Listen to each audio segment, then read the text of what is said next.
അല്ലെ യഥാ രാജ തഥാ പ്രജ. രാജാവ് എങ്ങനെയാണോ പ്രജകൾ അങ്ങനെയാണ്. മുഖ്യമന്ത്രിയുടെ പ്രൈവറ്റ് സെക്രട്ടറി അല്ലെങ്കിൽ അദ്ദേഹത്തിൻ്റെ പ്രസ് സെക്രട്ടറി അല്ലെങ്കിൽ ഇൻഫർമേഷൻ സെക്രട്ടറി ആയിരുന്ന IT സെക്രട്ടറി ആയിരുന്ന ശിവശങ്കർ എത്ര നാൾ ജയിലിൽ കിടന്നു? കള്ളക്കടത്ത്, അതുപോലെ തന്നെ പിന്നെ ED അന്വേഷണം. ഏതെങ്കിലും മുഖ്യമന്ത്രിയുടെ മകളെക്കുറിച്ച് പറഞ്ഞ ആരോപണം അന്തരീക്ഷിക്കുകയാണ്. പറഞ്ഞു മനസ്സിലായില്ലയോ? കരിമണൽ ഖനക്കാരുടെ നിന്ന് വാങ്ങിച്ച മാസപ്പടിയെക്കുറിച്ച് മുഖ്യമന്ത്രി ആരോപണ വിധേയനാണ്. അപ്പോൾ ആരോപണ വിധേയനായ മുഖ്യമന്ത്രി ശരശയ്യയിൽ കിടക്കുമ്പോൾ അദ്ദേഹത്തിൻ്റെ അനുയായികൾ അഴിമതി നടത്തിയാൽ എങ്ങനെയാണ് ചോദ്യം ചെയ്യുന്നത്? ഈ കേരളത്തിലെ സഹകരണ പ്രസ്ഥാനങ്ങളെ തകർക്കാൻ BJP ദേശീയ തലത്തിൽ ശ്രമിക്കുകയാണ്. ആ ശ്രമിക്കുന്ന നീക്കങ്ങൾക്ക് തടയിടണമെങ്കിൽ സംശുദ്ധമായൊരു സംസ്കാരം സഹകരണ മേഖലയിൽ നിലനിർത്തണം. ഇത് ധനസമ്പാദനത്തിലുള്ളൊരു മാർഗമായി സഹകരണ പ്രസ്ഥാനങ്ങളെ അധപ്പതിപ്പിച്ചു. കേരളത്തിലെ ഇപ്പോൾ കരുവണ്ണൂർ മന്ത്രി അടക്കം അഴിമതിയുടെ കരിനിഴലാണ്, തട്ടിപ്പിൻ്റെ കരിനിഴലാണ്. അപ്പോൾ ഇവിടെ ജില്ലാ Congress committee president Shri PK Faisal ഈ സംഭവം ഉണ്ടായപ്പോൾ തന്നെ പറഞ്ഞു, എന്നെ പരാജയപ്പെടുത്താൻ പോലും ഈ ഫണ്ട് അവർ ഉപയോഗിച്ചിട്ടുണ്ട്. കോടികളുടെ തട്ടിപ്പല്ലേ നടത്തിയേ. കേരളത്തിലെ പോലീസും അയാളുമായിട്ട് കള്ളനും പോലീസില്ലേ കളിച്ചേ?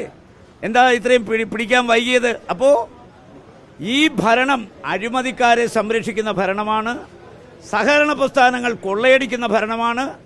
ഇത് കുറേ അധികം നേതാക്കന്മാർ തടിച്ചു കൊഴുത്തു.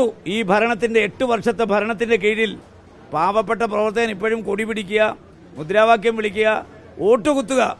അതുകൊണ്ടാണ് ഇത്തവണ അവരും വിചാരിച്ചു അങ്ങനെ ഞങ്ങൾ മുഖാന്തരം യവന്മാർ തടിച്ചു കൊടുക്കേണ്ടത്. അതുകൊണ്ടാണ് കോൺഗ്രസിന് കുത്തത്തില്ല, BJPക്ക് കുത്തി എന്ന് വെച്ചാൽ അത്ര കണ്ട് പ്രതിഷേധമുണ്ട്. ഞങ്ങളോട്ട് BJPക്കാന്ന് കമ്മ്യൂണിസ്റ്റുകാർ പറഞ്ഞ് കുത്തിയില്ലേ?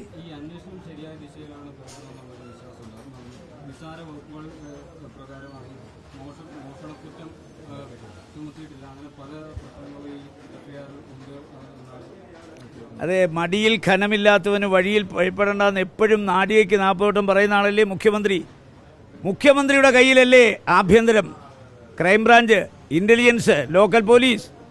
അപ്പോൾ മുഖ്യമന്ത്രിക്കും മുഖ്യമന്ത്രിയുടെ പാർട്ടിക്കുമെതിരെ ആരോപണം ഉയർന്നു വരുമ്പോൾ നിഷ്പക്ഷമായി, നീതിപൂർവമായി, സുതാര്യമായി അന്വേഷണം നടക്കണമെങ്കിൽ അദ്ദേഹം തന്നെ പറയണം, ഞാൻ ഈ അന്വേഷണം കേന്ദ്ര ഏജൻസി കൈമാറുന്നു, എൻ്റെ കൈകൾ പരിശുദ്ധമാണ്, എൻ്റെ മടിയിൽ ഖനമില്ല, അതുകൊണ്ട് നിഷ്പക്ഷമായ അന്വേഷണം നടത്തി കുറ്റവാളികളെ പുറത്തു കൊണ്ടുവരട്ടെ, കുറ്റവാളികൾ ആരാന്നറിഞ്ഞാൽ അവരെ മാതൃകാപരമായി ശിക്ഷിക്കുമെന്ന് പറയേണ്ട ഒരു മുഖ്യമന്ത്രി തനിക്കെതിരെ ഉയർന്ന ആരോപണങ്ങളെക്കുറിച്ച് താൻ തന്നെ അന്വേഷിച്ച പോലെയാണ് തൻ്റെ അനുയായികളെക്കുറിച്ച് ഉയർന്നു വന്ന ആരോപണങ്ങളെക്കുറിച്ച് തൻ്റെ സേനയെ കൊണ്ട് അന്വേഷിപ്പിക്കുന്നത്. അത് തീർച്ചയായിട്ടും കേന്ദ്ര അന്വേഷണം തന്നെ വേണം. ഈ കേസ് കെട്ടുകൾ CBIയെ ഏൽപ്പിക്കണം, അതുപോലെ EDയെ ഏൽപ്പിക്കണം. കാരണം നോട്ട് നിരോധനം നടക്കുന്ന കാലത്ത് സഹകരണ പ്രസ്ഥാനത്തിൻ്റെ വിശ്വാസ്യത തകർക്കാൻ കേന്ദ്ര ഗവൺമെൻറ് ഒരു പ്രസ്താവന നടത്തി. ഈ കള്ളപ്പണം മൊത്തം കേരളത്തിലെ സഹകരണ സ്ഥാപനങ്ങളിലാണ് ഒളിപ്പിച്ചു വച്ചിരിക്കുന്നത്. അപ്പോൾ ആ ഒരു ആരോപണത്തിന് മറുപടി പറയാൻ ഇതുവരെ നമുക്ക് കഴിഞ്ഞിട്ടില്ല. കാരണം ഈ കള്ളപ്പണത്തിൻ്റെ ഒളിപ്പിക്കൽ ഉറവിടം കേരളത്തിലെ സഹകരണ പ്രസ്ഥാനങ്ങളല്ല എന്ന് തെളിയിക്കേണ്ട ബാധ്യത കേരളത്തിലെ മുഖ്യമന്ത്രിക്കുണ്ടെങ്കിൽ, ആ ബാധ്യത അദ്ദേഹം നിറവേറ്റാൻ തയ്യാറാണെങ്കിൽ അന്വേഷണം കേന്ദ്ര ഏജൻസി കൈമാറണം.